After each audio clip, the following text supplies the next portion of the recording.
Welcome back, my Chronicalians, to the Attack on Titan podcast that is called the AoT Chronicles. I am your host, Chad. I'm your other host, Ronnie, and my feet are cold. It is very cold in our studio right now. Once again, it's your job to pay the heat. Don't know why it's always so cold here. Well, it's your birthday, and I knew we were going to be a little heated. We were going to have some moments together, and Gonna warm it up with I knew you'd get close to me. Celebrating my birth. Yeah, and speaking of that, I'm going to give your gift on podcast. You have a gift for me? I do. Wait, Let are me you just doing pull it it out. right now? Right now. Oh, wow. Right here at the beginning. Okay. All right. He's grabbing something. There's actually a balloon. I'm a little confused. It says, "Get well," which is a bit concerning because, oh, this is great.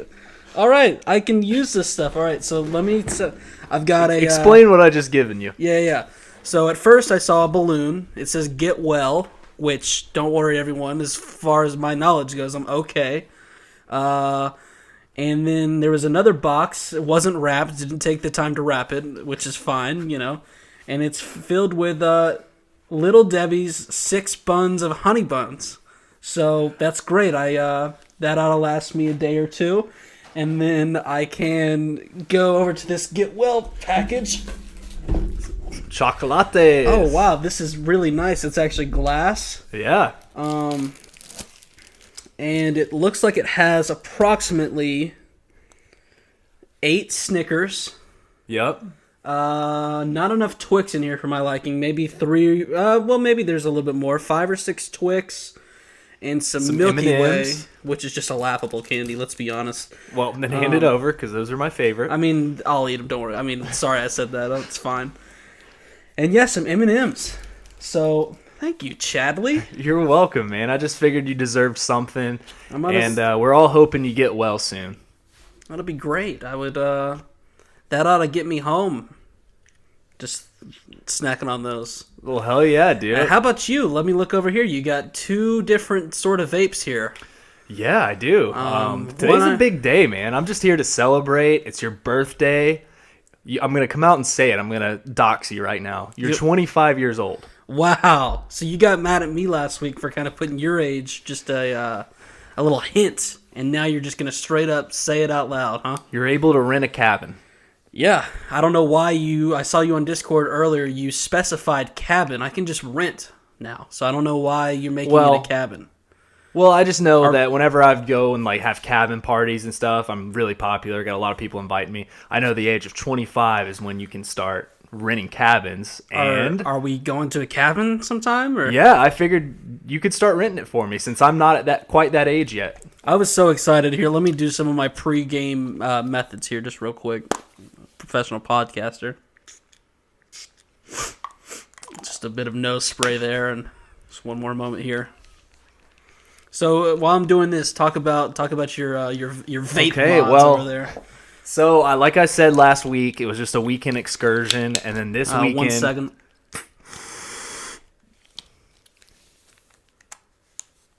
Are you done?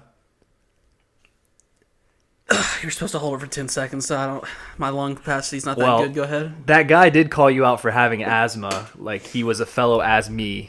Yeah. I thought that was really cool, how he noticed that you did have asthma. Yeah, probably because I sound terrible. I don't know why anyone listens to this podcast. I think you sound fine, man. I'm going to be nice to you. It's your birthday. I think you sound fine. Thank you. All right, so talking about my little vape things right here. It is just another weekend excursion. It's your birthday. I wanted to celebrate, so I have my normal red ice. It's not guava ice, but it's the red ice. And then I have the other one, which is for other purposes. Yeah, that one's kind of dangerous. But yeah, that's to get us people knocking on our door. I don't know if I don't approve of either one of them. I mean, we are in Georgia. It's it's legal. I'll just say that. I don't think that's the case. Illegal substances on the podcast table tonight. Well, we're in Georgia. It's not anything bad. It's just the other substance. It's not. Well, hey, enough talking about you, and definitely enough talking about me and my birthday. How about we get into this episode? Oh my God, we have an Attack on Titan episode to cover. That's what we do here. Wow, Kinda. Season 4. We kind of do that here. Season 4, Episode 13, or Episode 72, Children of the Forest. Yeah, what did you think? This is a bomb-ass episode. I know we were hoping that a lot of, maybe action would happen. It's been built up and stuff, and not really too much action happened, but I thought it was a very good episode. Very fun episode. Yeah. Proper good episode. Another one that flew by this week. Oh, man. I'm getting antsy. I know you felt this way before. Personally, I had been enjoying the week-by-week ride that we've been taking. This was the first week when the episode ended, I hurt inside. I was like, it's not fair that we only get 20 minutes of this per week. I need more, and I need it right now. I'm totally with you, man. It's almost a disservice by the anime crew, or whatever they are, MAPPA, for only giving us 20 minutes a week. What other show does that? Aren't most shows, if they give you weekly, it's an hour long? This is a tease, man. I'm about to quit this podcast. Well, I think you're just making that up. There's plenty of 20-minute shows that just do weekly, but I'm with you. Let's grab our pitchforks and march over to Japan and have a word with them. Mr. Isayama, if you're listening to this, which I think you do listen to this podcast. I think we have decided that he is an avid listener to what we do here. We are the biggest Attack on Titan podcast out there. We're coming for you, bud. All right, let's start this off. Enough talking about all of our bullshit. It is your birthday, but, come on. You're 25. No one gives a fuck after you're 21 when your birthday is. I don't even care, so let's just keep moving. So we're going to start off in Connie's home village. How about that? What a shocker. Windy day, nice breeze, though. Looks like a nice day out. And then we see that it's not so windy. It's Ronnie not likes so a breeze. breezy. Oh, well, that's true, too, yeah. It's some gas, and it's being sprayed all about the village. And guess what's in that gas, Ronnie? Well, you go ahead and tell me, because I've got something else I want to talk about. Some of Zeke's fluid. Well, be more specific than that, because that's a little gross. Oh, you're thinking the other, his spinal fluid. Thank you. Yeah. And Zeke explains that even if a slight amount of it is breathed in, it will make subjects of Ymir freeze up. Now, did you catch the complex name that Zeke has come up with this so-called I did smoke? not. What was it? He has an incredible name that he came up with, which is gas weapon. That's what they were. Gas weapon. Yeah, he goes, I call this a gas weapon or something along those lines. Wow. I don't know how he came up with that. It's really impressive. You know what I thought was impressive is we've seen these guys with these so-called gas weapons in the intro, and it's finally came about in the show. I thought that was really cool. How about that? I thought it would never happen. I thought it was just teasing us. Well, around the 30th different frame of smoke, I wondered if they were going for something. But yeah, he says that they lose consciousness and they just freeze up. They don't do anything as soon as they breathe it in. And he says even the smallest amount. So it's pretty dangerous, man. You can breathe in hardly any of it and you're donezo. Yeah. So, for example, if it was your the vape that you're always spilling out of your mouth, I would be done for because there's no way I'm getting a bit of secondhand strawberry flavoring coming down my pipes. And you do have asthma, as that one guy pointed out and called you out on Well, YouTube. you're slowly Get killing wrecked. me, so I hope you're all right with that. Well, it is your birthday. You're 25. No one gives a shit, Ronnie. So, on his command, he says that he sends the power of the Titans to the coordinate via paths. What a sentence there. What in the fuck did he just say? Well, I'll tell you what he said. He basically confirmed our theory. We had it from day one. Paths. Paths. Game over. We win. Yep. We did. We've called the show. There's no sense of watching the show anymore. Incredible job. But yeah, that sentence right there, I think I looked at you as soon as he said that, and I said, what in the fuck does that mean? Yeah. We don't know, but paths. Paths. So, also the cart titan is so nasty looking. Oh, yeah, the cart titan right here. It's got a dumpy, a big old fat dumpy. Don't even want anywhere near that dumpy. I don't even want anywhere near peak after looking at this thing. The fact that she can turn into that, nasty. Yeah, she needs that mask that she had when the pansy unit was on top of her because it definitely covers up the nastiness. You know what I mean? She can back that ass up all the way into the middle of the ocean. Stay away from me. So we got some reappearances of some of our favorite Titans. Our old favorite characters. I loved this. Mr. Shy Guy. Mr. Shy Guy, which was your... He's my all-time favorite. You rode for this guy. This guy was huge. Yeah, I can't believe he's dead. It really makes me sad seeing him like alive right here because he's gone. He's not with us anymore. But we also have a small guy with huge eyes. What did we come up with the name for him? It was the Ronnie Titan, I believe. The Ronnie Titan, right? If I was a Titan, this is what I would look like. Real short, squat body, but huge head, very big eyes. Yep. Yeah. And just disgusting looking. Really appalling. And then we even have Connie's mom making a reappearance. Yeah, this crippled bitch, she's here too. Yeah, how about that? I didn't mean to say it that mean. That was a little harsh. She's just... It's a real shame that she was laying on her back when this happened because she is... Why do you think she's a disabled Titan? What makes you think that... Well, she was crippled in real life. Really? Is that the take you have? I don't know. Yes. Okay. Well, in my mind, she was crippled. I think that's a good take. Someone in the Discord thinks that you have something against crippled people. What do you... Whoa, who said that? I don't remember, but they did say it seems like you've got some sort of ill intent towards that. Well, I don't have anything against crippled people. I just, if you turn into a Titan, you might want to walk around. Don't just lay there like a lazy bitch. Didn't you say something about they need to get out of your way? Well, when did I ever say they need to get out of my way? I just thought you said something along that. And then you kind of made a joke because you were holding the cane that one time. That was not... I was holding the cane like Aaron was when he was missing a leg. There's photographic evidence of that, but... Oh my god. I just want you all to know that I love crippled people. Well, it didn't sound like it when you called Connie's mom a crippled bitch. Well, just because I didn't like how she treated Connie, but alas, moving on. So yeah, Zeke says that's how he got the entire village to obey his commands. So this is some pretty gnarly stuff. We finally figured out how Zeke was able to scream the Titans from the Zeppelin. They're injected with his... Well, not injected. They're gas-powered with his fluids, as I like to call it. And yeah, he can control their movements. If it can be transported through the air, it can be transported through anything. Yeah, it's pretty damn dangerous. Zeke's a problem. Levi then says, it's Rockago. Don't forget about the name of the village you slaughtered, you bearded shit. And I just love some Levi slander, man. It's been too long. We finally got some more Levi staring at Zeke over a campfire. I still mean it when I say there should be an entire episode of just this. I'd love it. Yeah. What do you think these guys do all day long?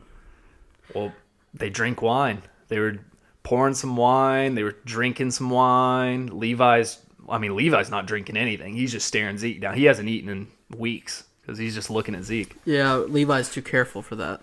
Zeke says he didn't want to do it, but, he had to because if he didn't, they would know that he's on Eldia's side. And I'm calling bullshit on that. What do you say? Yeah, I mean... I don't think he gave a fuck that he did it. There was no one checking in on them, so I don't know what point he's trying to make. I think he realized... I don't know if we still don't know what his ultimate goal was. In that moment, it might have been to get close to Aaron or do something along those lines, and he knew that unless he had an entire army of these things, that he wasn't going to be able to accomplish whatever he needed to do at the time.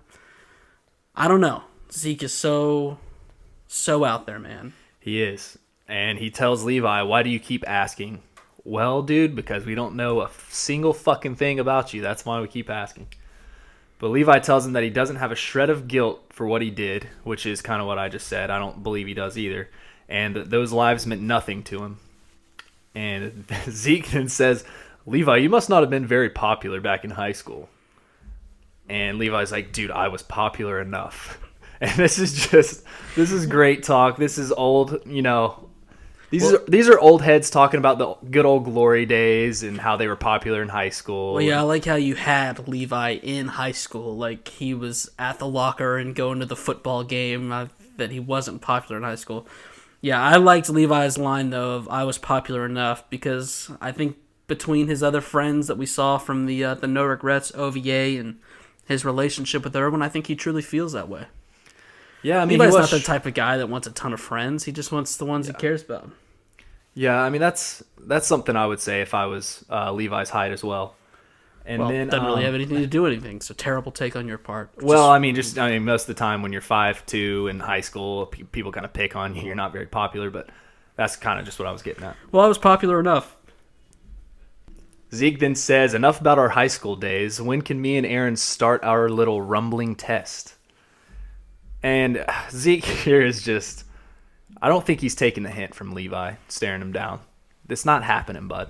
And Levi says, we're waiting on headquarters. And Zeke then proclaims that they may think we have enough time, but we're definitely running out of it. There's no time to spare. And Levi kind of agrees with him right here. He's like, well, yeah, you're probably right about that.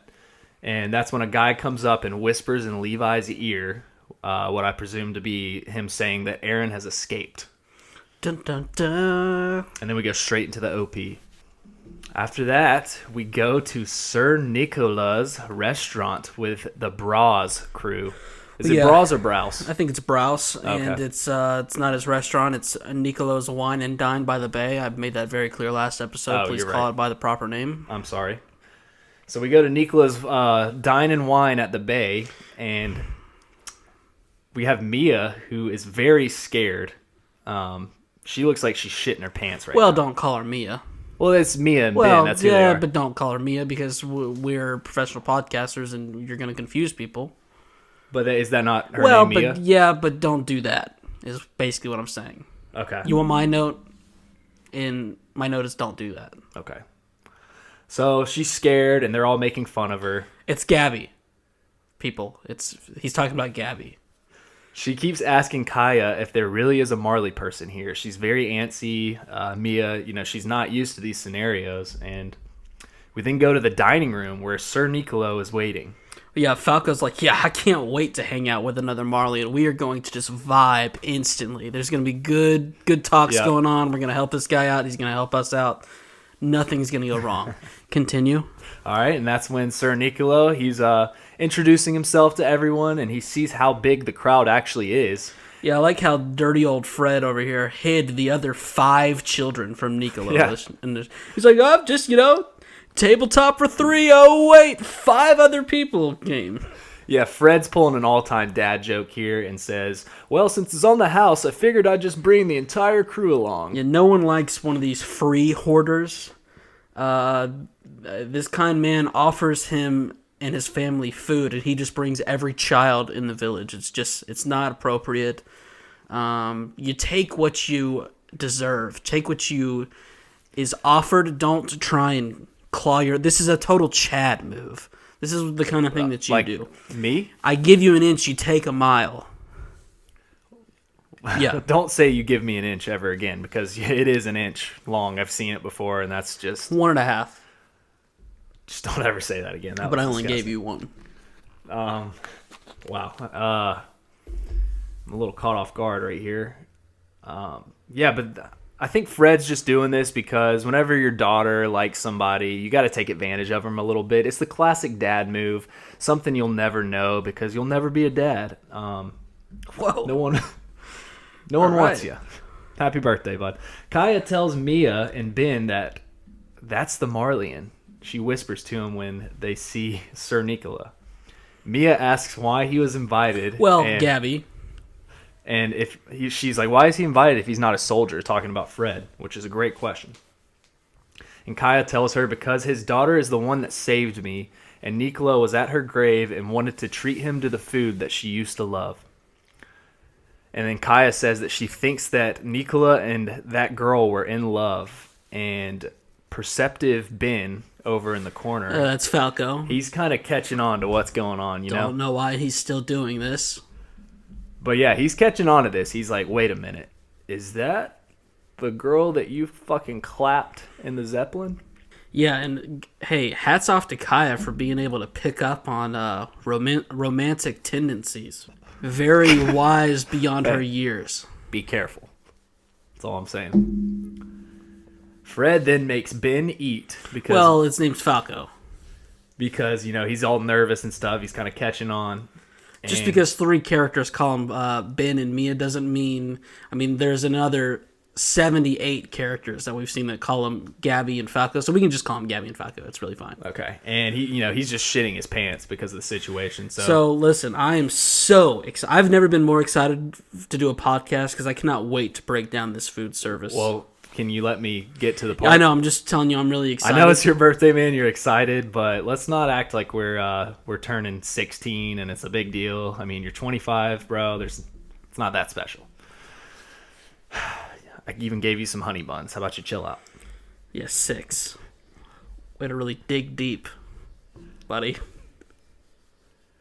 So yeah, Ben starts to eat his plate, and this is where I let you in. Can Ronnie. you tell your mom to turn down the iPod Touch second generation? You can hear that. Why as well? is that so loud? It's unbelievable how loud it is. Tell her to turn it down. I'm not. She can't hear me. It's in her ears. Oh my God. That's how loud it is. It's her earphones are in her ears, and we can hear it all the way across the room. Do you know the last time I saw someone move their thumb in a circle to turn up the volume? Well, she doesn't know how to do that. I'm sure she did that on accident, and I'm not telling her any different. If she wants to lose her hearing, she can fucking lose her hearing. And I'm not dealing with it, man. It's your birthday, and she wants to act like this on your birthday? Are you kidding me? She didn't even get you a gift. What is it? Oh, my God, dude. Don't get me heated right now. Well, it's because you take all her money. The government sent you some, you just take it. Ever since her accident. Let's see how many times Chaz drops his vape this episode, making a noise that everyone can hear on the podcast. I think we're up to 4. I'm just tired of the free handout she gets just because she's disabled. Okay, so let's get back to the pod.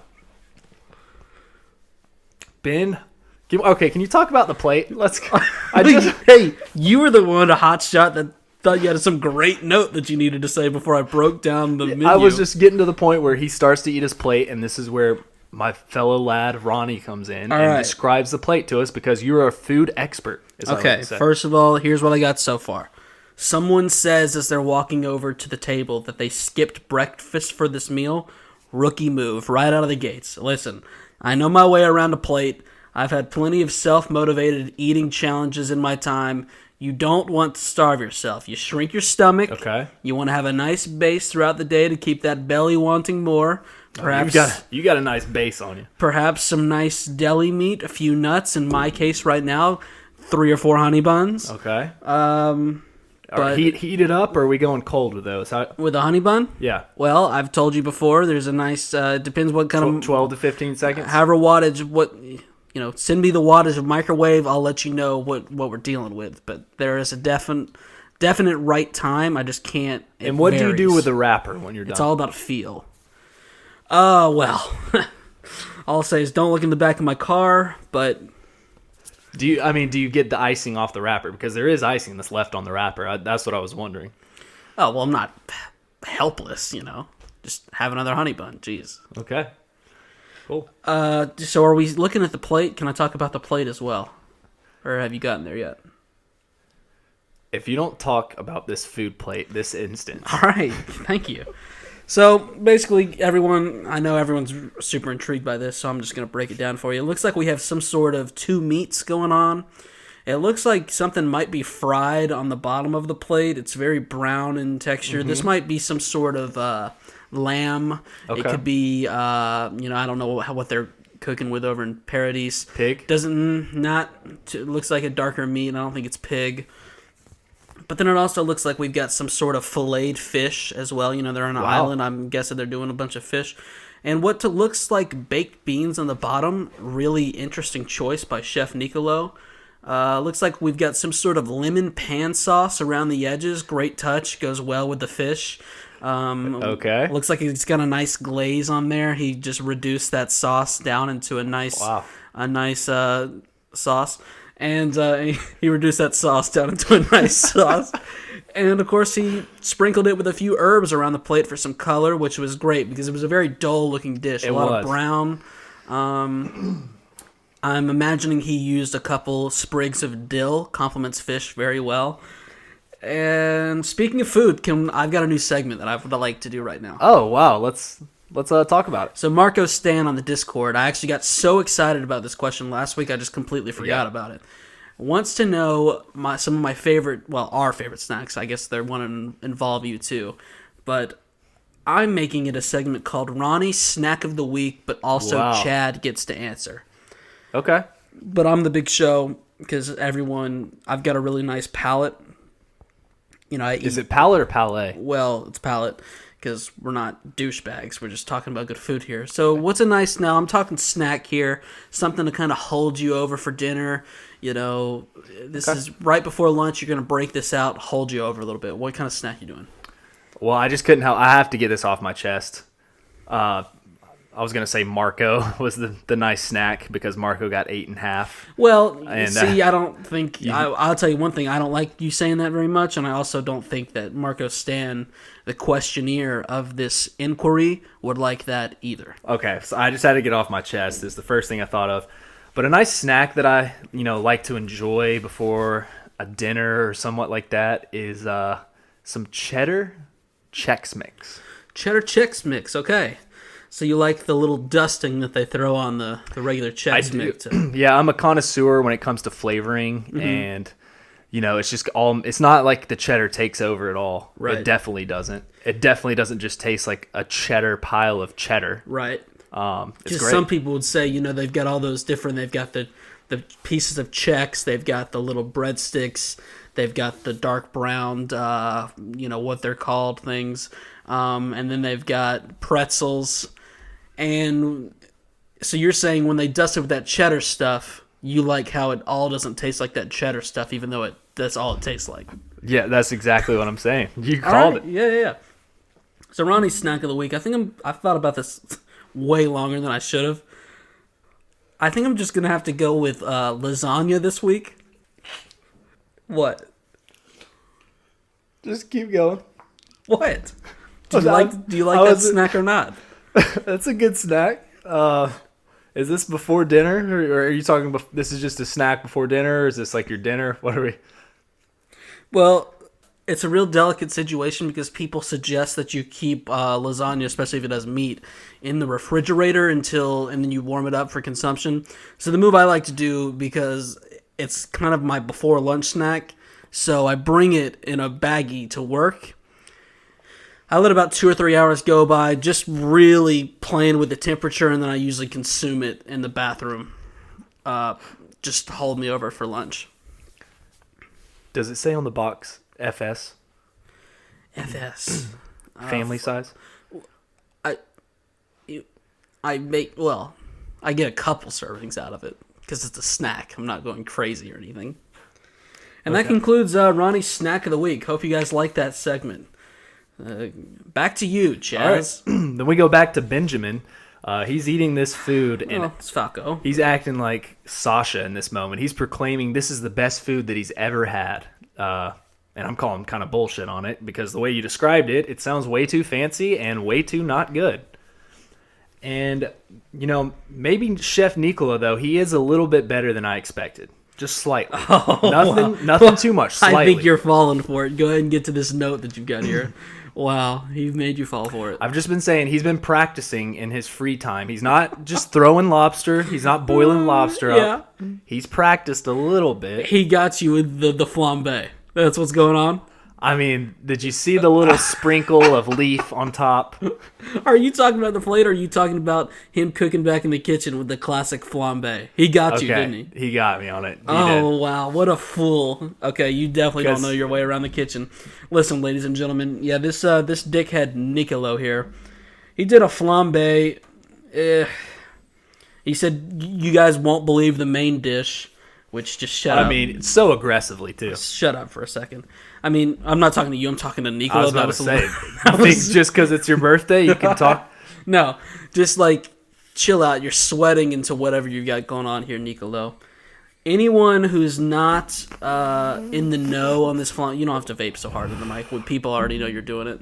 And that was the wrong one. You shouldn't have done that one so hard because we've still got a good hour to do with this podcast, and that's going to hit. That's going to last great. And this thing's going to... Well, that's what you get. I mean, oh my god, you shouldn't have done that. I'm done. All right.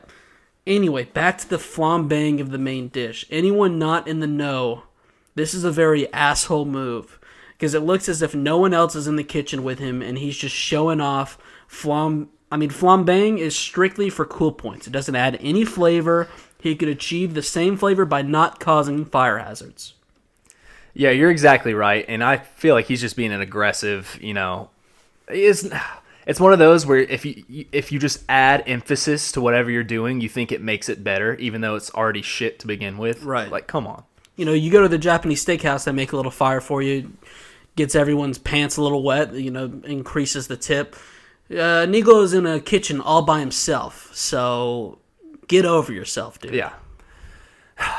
Just about that time, we have another Marley slave walking up, and he tells them that there's guests there to see him, and it ends up being the scouts.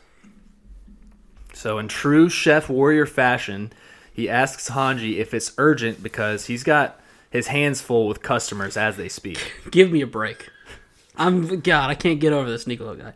You're cooking a meal at 2:30 p.m. for 8 guests, Nicolo. You can never keep up with a dinner service at a high-end establishment at dinner. Hanji says she just wants to talk when he is done, and he asks about what, and she says any concerns that you have. Hey, just get to the point, Hanji. Yeah. I love you, girl, but get to the point. Or guy. And then that's when Anya Capone speaks up and says they are investigating our detainment. We're hoping you can help. That's my dog right there, Anya Capone. He gets straight to the point. He's telling it how it is.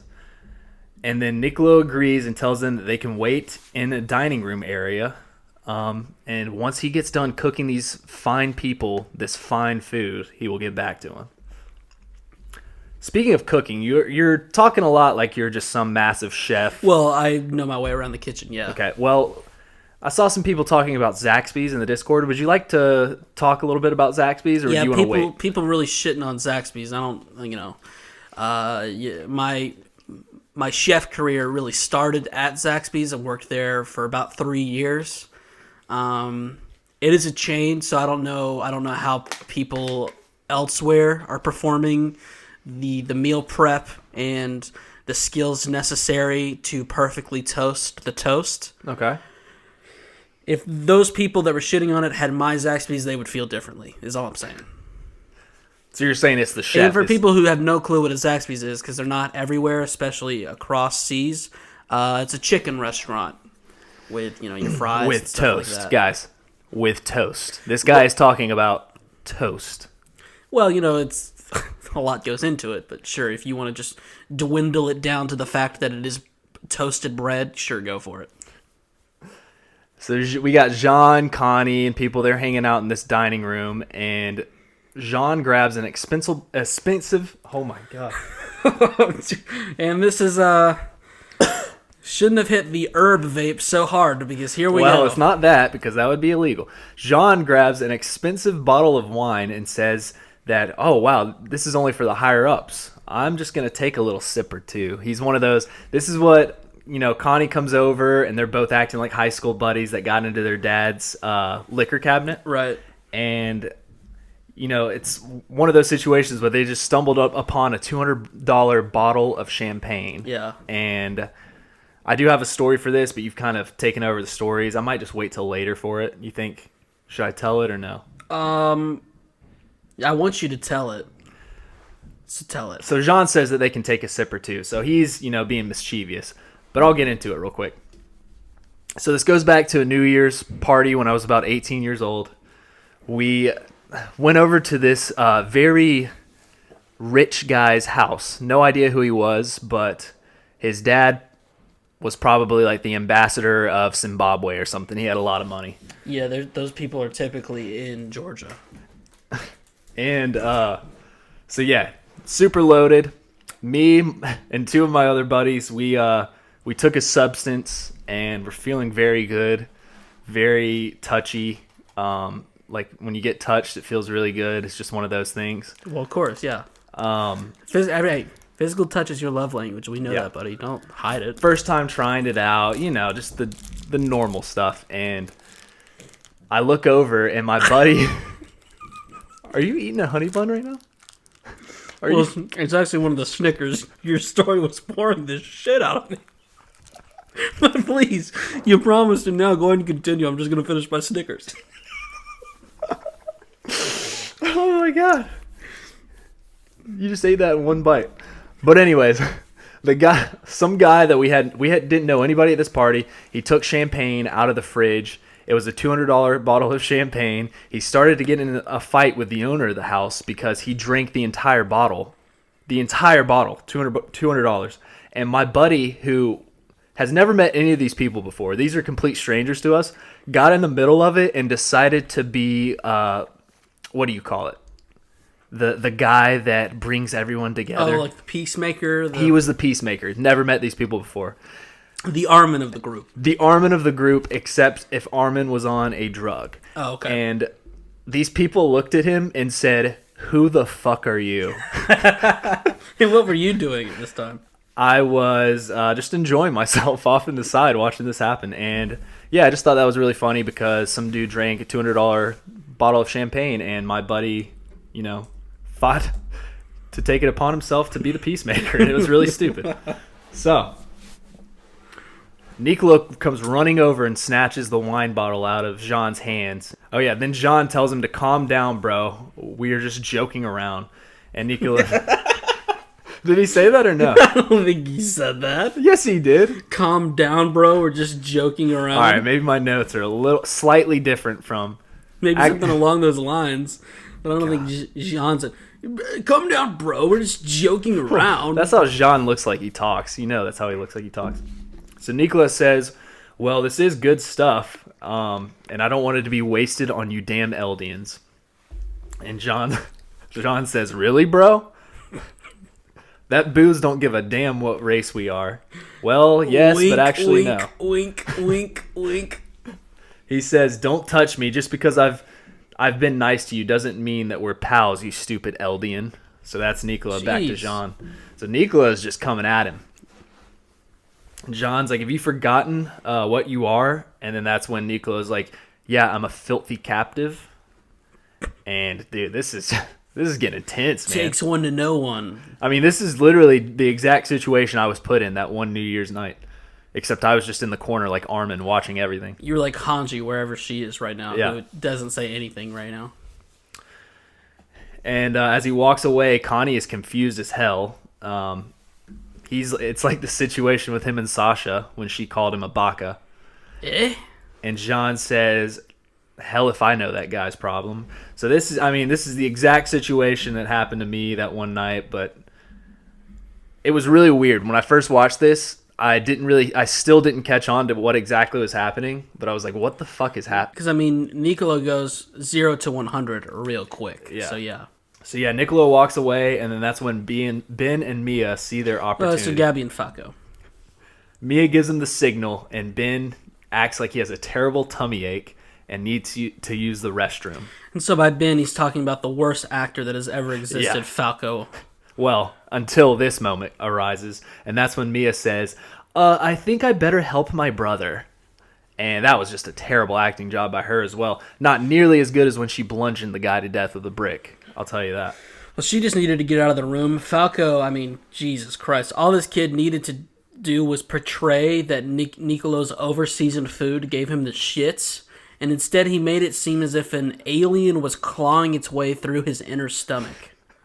This is the same exact vibes as when Gabby fell down. Yeah, it's like when you try to tell your mom. Oh, yeah, the same bullshit.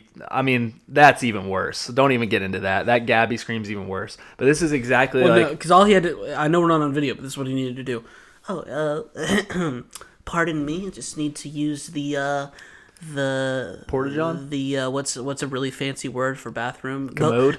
Just need to use the lavatory real quick. I'll be right back. And people would have been, okay, bye Falco, we're just going to keep stuffing our faces. Instead he's like, holy shit, I got a shit. Sorry, guys. This just reminds me of myself when I was younger, when I would try to tell my mom that I was sick and I didn't want to go to school. I would just get under the hair dryer and just put the hair dryer on my forehead and then be like, "Oh, check my temperature. I've got a fever." And then she'd be like, "Why were you just using the hair dryer for 30 minutes? I heard everything." God, you just make me think of so many stories, but we must move on. I know. Maybe I'll tell I'm sorry. it at the end. This was before my mom got in the accident. But anyways, Kaya, though, I do like when Kaya gives him the good old good luck signal. She like gives him a good old wink, but not really a wink, but it's more like a smirk, like good luck, guys. Did you see that? Oh, I had more notes on Falco's ghost shit that he's kind of trying to brew up here. Have you... So, yeah, Gabby somehow thinks that this is a appropriate reason for her to go with him to help. Have you ever needed someone to help you through a shit? Well, yeah, I've told that one story about my mom putting the thing up my butt so I could gush it out. Yeah, that's true. That's the only time. Not recently. Have you? As far as I go, you know how you can help me when I'm shitting? Stay very far away and let me work my way through it, but also not too far away, out of yelling distance, because I might need you to bring me some more toilet paper. Okay, even if you have a full roll? Yeah. Okay, moving on. Yeah, Kaya says good luck, and I'm not sure if she's aware of their plan to go speak with Nicolo, or if she's just wishing them good luck on Falco's pooping situation. Yeah, that's a good question. It could go either way. I couldn't dissect it. This is this type of stuff that Isayama is so good at, leading you either way. So they run down to where Nicolo is, and he says, "Hey, this ain't no restroom, kiddos." Yeah, what an idiot. No one ever walked down into a basement/cellar looking for a bathroom. Yeah. I mean, if you're walking down to a basement/cellar, you're either looking for ghosts. Yep. Or B, wanting to find some champagne from your dad's liquor cabinet. Or C, looking for a fellow Marleyan so you can warn him of the wars to come. And it's those C. three things. Every single time. Every ABC. time. Gabby says, "We came from Marley and we are warrior candidates." And I'm going with Gabby and Falco now because they're now not undercover anymore, Ronnie. I think the listeners really appreciate me for doing that. Well, I think a lot of people hated it, to be honest. Falco explains there will probably be a huge offensive attack against the island soon, and then Gabby says to hang in there and let the other Marley captives know. They are just super excited that they're talking to another Marleyan right now. Nicolo's very confused, and he asks how they even got here. And then that's when Gabby just throws it all out. She's like, we're from Liberia, and we snuck on an airship, and as it retreated, we rode on it all the way over here, across Marley to this island, and Nicolo starts to realize what's going on, and asks if they killed a female soldier, and then that's when Gabby gets even more excited. Yeah. And says, of course, and then Falco starts to he's using his big brain, he's got his big brain, seeing what's going on, and then Gabby's dumbass just freaks out and says, "Yes, I've only killed a few, but our real revenge has yet to come.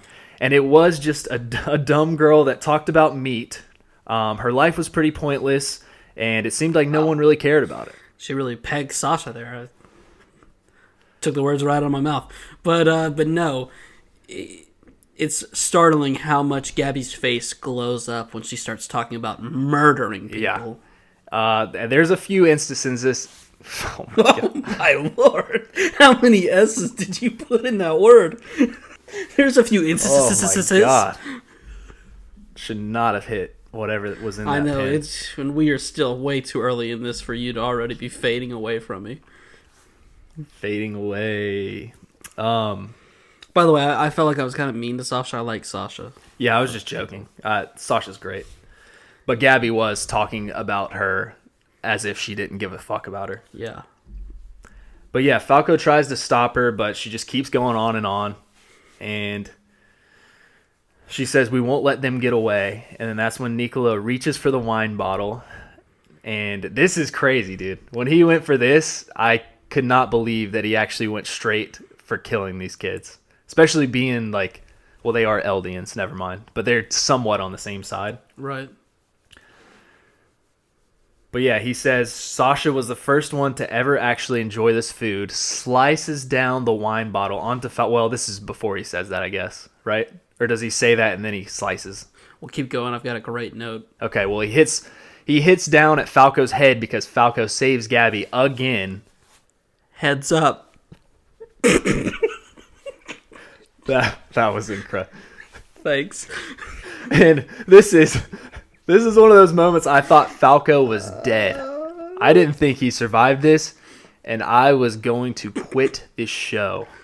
Yeah, because you love Falco. Falco's my dude, and the fact that he keeps saving Gabby, and he's the one that gets his ass kicked by Flocking Gang. Nicolo pulls out his inner Flock, hits him upside the head with a wine bottle.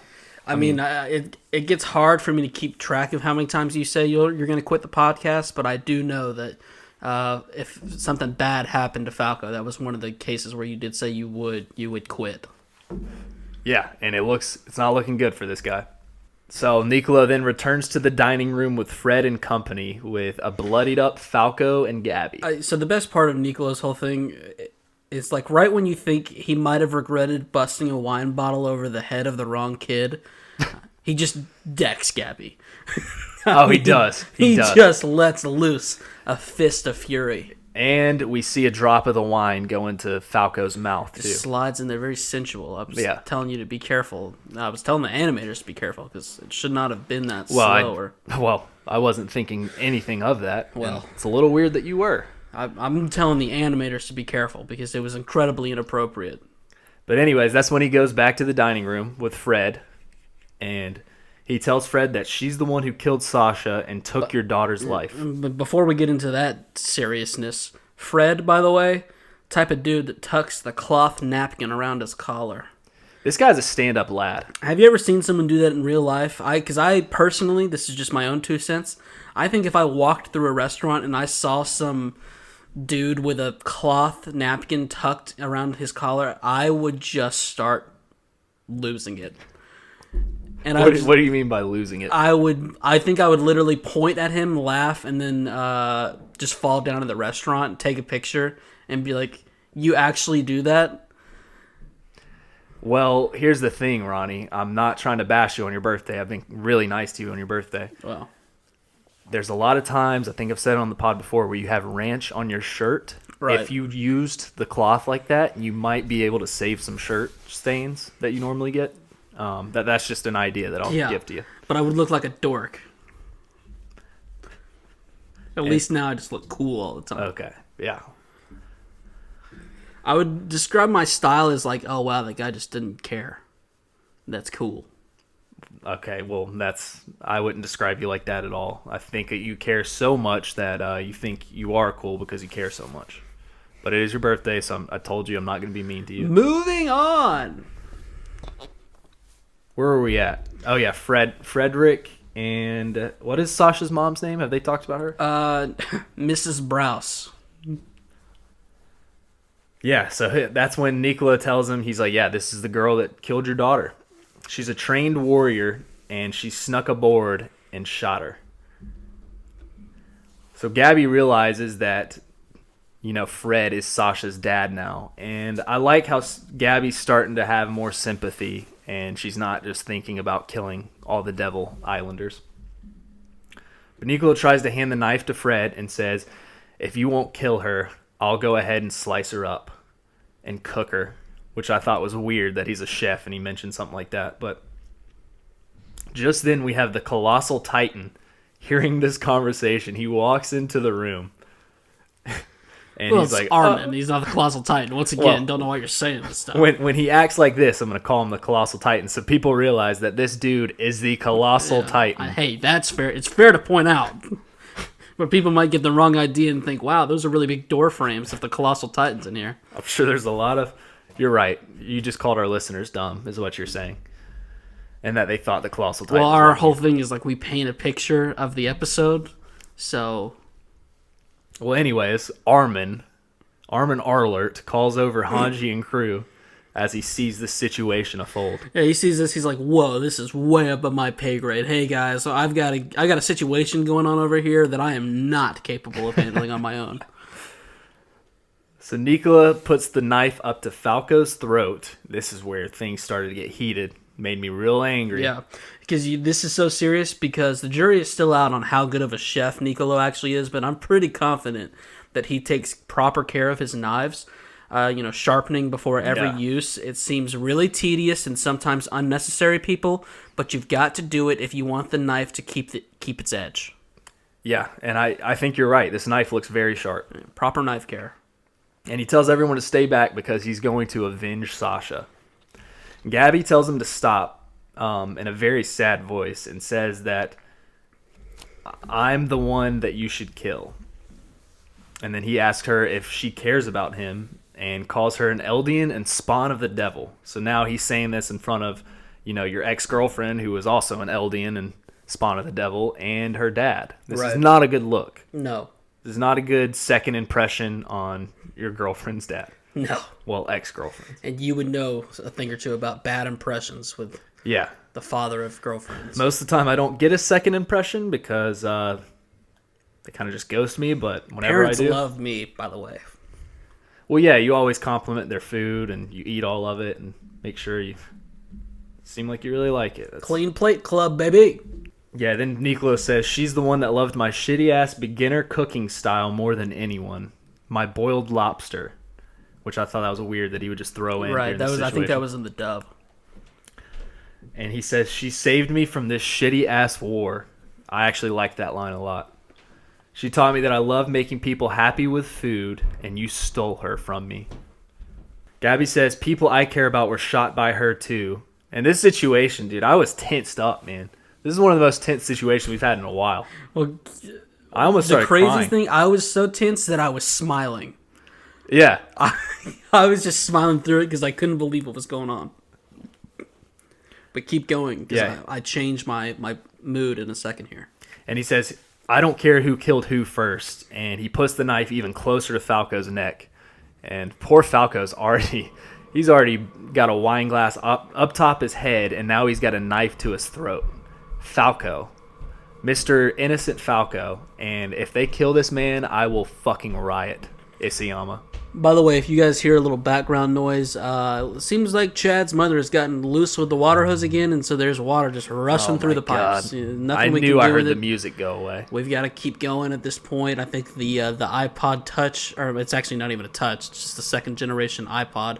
It died because, well, it's many years old, and you know how those Apple products go. It dies in about 2 songs. So she moved on to the water hose, and look, I can see it through the window. It looks like she's setting up one of those sprinkler things that like shoots water up and you can run through. Oh my god, Well, it's 7 o'clock at night, so I don't know if you need to do anything with that. 38 degrees, that's warm enough. She'll be fine. As long as she doesn't get too wet. If she gets too wet, I'll throw you out there. You can reel her in. All right, onward. So, anyways, as I was saying, put down my fucking guy this instant, Nicolo. I started to like this man. I fucking hate him now. He's one of my least favorite characters in the show. Well, after I saw some of his bullshit. That was very Italian of you. After I saw these bullshit cooking techniques, there was no oregano anywhere. I was kind of mad at that. Yeah. So I'm not on this guy's bandwagon either. And then that's crazy because Gabby says, you let that devil bewitch you. And that was, whoa. I only thought that we Don't talk about the dead that way. Yeah. So Rip, Sasha. Fred asked Love you, Nicola girl. for the knife. Sasha's all right. So this, when Fred takes the knife. And starts petting it. Dude, this... Yes. That is at the moment where I went from kind of nervously smiling through this whole scene to... just absolutely horror. The music dropped out too. I don't know if you noticed that. It did. That was the moment I became horrified. I mean, now this guy is an actor. This guy's putting on an acting class. When he walked up with that knife, not only did he look like he was going to kill Gabby, but everyone else in this room, himself included. Yeah. The music in this episode was brilliant, by the way. Just wonderful, fantastic, tremendous. I could go on and on about the music because it was so good. Well, I think we get the point. But yeah, he grabs the knife, he's petting it, and he slowly walks up, and he's so ready for the kill. He's a great actor, like you said. Hanji tells him not to, but he's not listening. And then this is where, Ronnie, you talking about my Fred take a few episodes ago, I think you should apologize to me because this man... How OG is this man? And I called it from the beginning. I knew this situation was coming. Well, listen, I think if you go back, I don't think I was so much ripping your takes about Fred as much as I just couldn't believe you had so many opinions on the guy himself. Well, because he's such a good guy, I knew something like this was going to happen. He's He's really building up the drama for unneeded reasons, though. So he's a bit of a dick for that, because everyone knew what they thought he was going to do, just for him to pull the old switcheroo on him. Well, he says, Sasha was a hunter. She shot varmints in the forest for us to eat a way of living. By the way, he's still scary in this moment. I know you kind of looked at me that, yeah, it was a terrible note. You should be better at podcasting at this point. But he's not even opening his mouth through this entire monologue. He's kind of talking. He's talking like this, and it's really hard to even see his mouth open because he's just kind of talking like this. He's still got that Georgia country accent, that South Georgian accent, you know? People, I mean, if you're not from here, you wouldn't know. But someone knows in our Discord because they ask where we're from and where are we from? See, it's the exact that we had one person in the Discord saying, "Oh, you guys are from Georgia." Yes, we are. She's like, I couldn't even tell that you've got an accent. That's what another Georgia person would say. Yeah. To Georgia people, we don't have Southern accents. But then a bunch of other people were in the Discord being like, no, I could tell. It slips out every now and then. Yeah. You know, my dad was kind of a city guy. Your dad doesn't so much have a country accent. He was more of a city guy. And so, but every now and then we slip with a y'all or an ain't. Both of our moms have a pretty damn country accent. Pretty country. How y'all doing? Yeah. They say like that. Well, when your mom used to talk anyway. Well, I said before the accident. She doesn't talk as much anymore. She is really making it muddy out there. That is. So yeah, he says he knew there would be a time. Looks kind of fun though. Sorry, keep going. I'm just so distracted by her, and I can't deal with her anymore, man. I'm done with it. He knew there would come a day we'd have to give up on that style of life, so he sent her out to the real world. She became a soldier, shot people far yonder, and got herself shot. In the end, she left. The world is a great big forest where everyone's fighting for their life. I reckon she died because she wandered in the forest for too damn long. And then he puts the knife to Mrs. Browse, and he says... He puts the knife to Mrs. Browse? Jeez. Sorry. He puts the knife in Mrs. Browse's hand and says, we got to keep these youngins out, otherwise this will all happen again. And then we get to Chaz's QOD, quote of the day. That's why it's up to us adults to shoulder the sins of the past. Yep. And, just give me a round of applause, everybody, to me for talking to Fred, how awesome he is. Hey, if there's anything I do, it's I keep it real. Good work by you, Chadley. But now I'm taking it right back away because you just froze. You have no clue what your next note is. No, then he tells Nicolo to put down Ben, who was actually Falco this whole time. And what? Whoa! And then Nicolo listens to him and just puts him down. I mean, how could you not listen to somebody after that brilliant speech? I just knew Fred was going to be an important character, and somehow this entire situation would show up. He's a stand-up guy. Fred asks Gabby if she's okay, and Mikasa comes over to Gabby to check on her. And this is so wholesome, man. Mikasa is such a war goddess, but in these moments, she's just so sweet and innocent. And then that's when Gabby looks over at Fred, and she goes, "Do you really not hate me?" Dude, this scene is just so... I almost had some leakage in the upper area of my face. Right. My heart was definitely a little drowsy. Or not drowsy, weary, I should say. Did you get upset by this? I wanted to look at you and make sure you were all right. No? No. Well, I guess you just don't have a heart then. Sometimes my heartstrings are pulled, and in this particular point in time, I was just like, yeah, Gabby, this is what we've been trying to say to you. You cunt. Not everyone's so bad. Don't say that word so violently. She's coming around. She's starting to notice. And I would say that she's on a cunt level. She's about a 4 out of 5. She's got some making up to do. I'm watching her. Listen, if there's anything I am, it's real. But if there's a second thing I am, it's fair. So I'm giving her a chance. Okay. She's not going to pull my heartstrings this easily. Well, then that's when Kaya comes over with a knife in her hand, yelling, about to slice her up. But Mikasa just doesn't even look when she's coming. She just reaches her hand out and grabs her arm. Right. I mean, just so badass.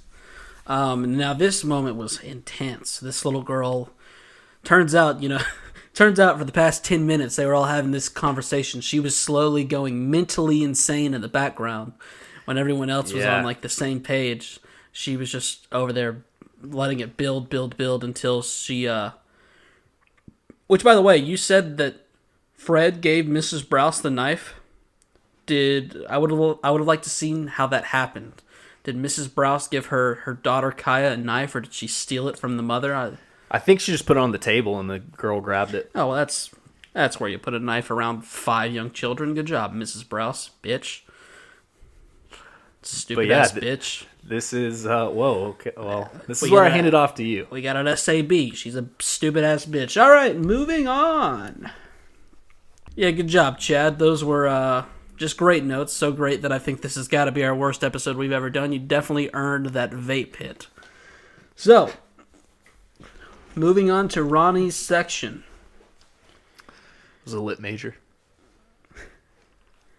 Armin and Mikasa walk away with Gabby as Kai continues to just absolutely lose her shit. Nicolo has been apprehended and is thinking back on how dramatic this all was, and he's doing a little self-reflection on how he hit a kid with a wine bottle and then punched another little girl right in the face. Just kidding. He says, well, fucking great. Now the food is cold. So that's kind of where his priorities are. His biggest take out of everything that just happened. And then after that, he ponders for a while and says, oh yeah, hey Hanji, just whenever you get a chance, try to rinse out that kid's mouth, which is a bad lead-in sentence. You gotta kind of preface what you're saying. You can't just tell. After you've had 2 kids down in a basement with you, you can't just say, rinse that kid's mouth out. Be careful, Nicolo. Am I wrong? You're not wrong. Okay, no. Then don't make that face. Back me up instead. I've got you. It's your birthday. He then goes on to say some wine got in it and he's underage. Once again, I gotta stop with the jokes. The underage is not the problem here. What's the problem is Zeke's spinal fluid is all up in that. Yeah. Damn. I would have never guessed that Falco would consume some of consume some of Zeke's fluid. Well, once again, I know what you're doing there, and it's spinal fluid. And we get to the calling card, and I cannot wait for this one. Marleyan cuisine. The regional food of Marley, which consists largely of fish, shrimp, and other various shellfish, serve deep-fried. Wow, seems like someone right in these first 2 sentences fucking nailed the dish that Nicolo prepared. Deep-fried, steamed, marinated, and in stews within aromatic vegetables, the many styles of Marleyan cuisine are enjoyed by people worldwide. The famous red wine of southern Marley is often used as a secret ingredient in their cuisine, but is paired with meals as well. Oh, wow. All right, so that's just a little cuisine talk for you guys. And now we're back to the forest, where Zeke is still on the same page of the novel that he's been reading for the past 3 weeks. What do you think the novel is? Did we talk about this? I think it's, I don't have anything, That's what you do when Curious George. When you do 2 hours and you just do way too many jokes like we've been doing tonight. Sometimes you set me up, and I don't have anything. I couldn't think of a single book that might have made someone chuckle out there, and I'll just tell you, I don't have a clue. I don't have a clue what kind of book he was reading. Well, I say it's either Curious George, which is a pretty terrible joke. Well, or it's a monkey joke is what you're doing. It's a monkey joke, but it's still pretty bad. Or it's just nothing. All right, so terrible podcast. We'll move on. Sorry about that, guys. Levi is getting the information that Zachary was killed, and the flock squawk essentially controls everything within the walls. He's also being informed about that. The informers say that they think it's all part of some plan Zeke put together using Yelena and Aaron, and Levi asks if Pixies is letting this happen.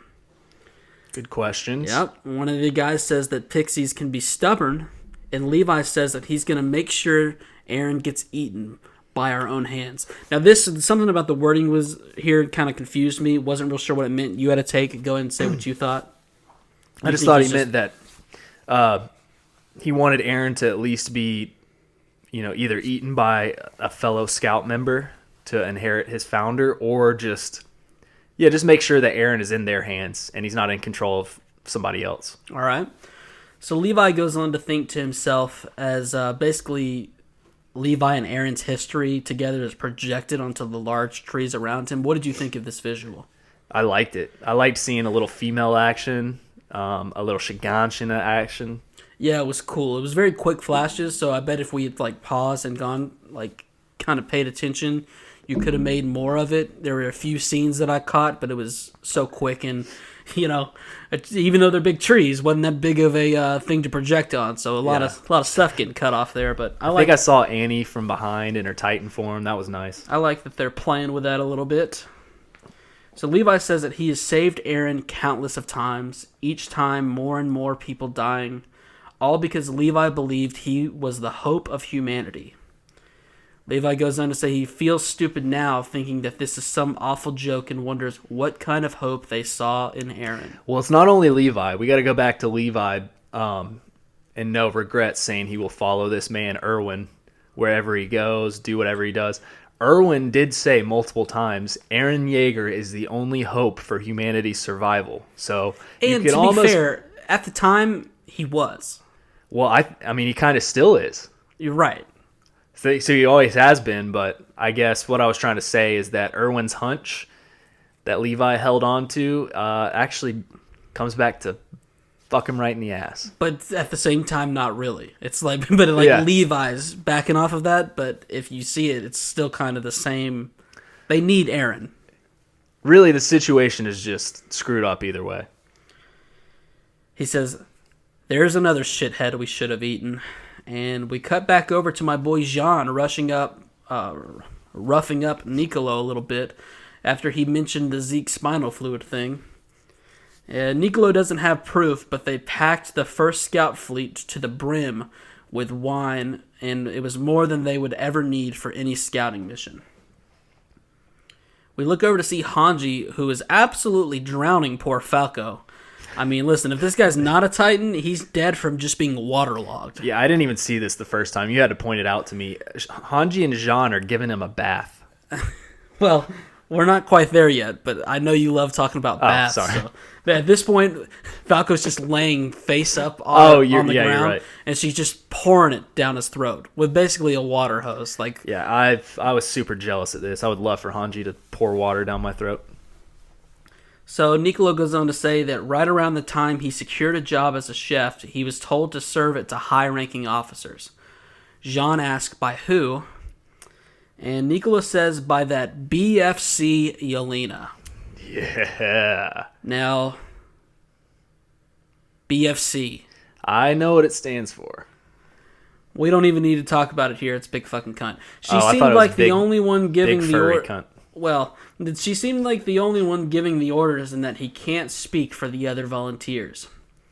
Hanji is still suspicious when she hears this and, of course, looks over at our other guy, Oni Capone. We got a bunch of guys. Yeah, we do. There's a bunch of... This is a fucking... What's it called? We got a bunch of guys, we got a bunch of girls. We just love these characters. This is a wiener party.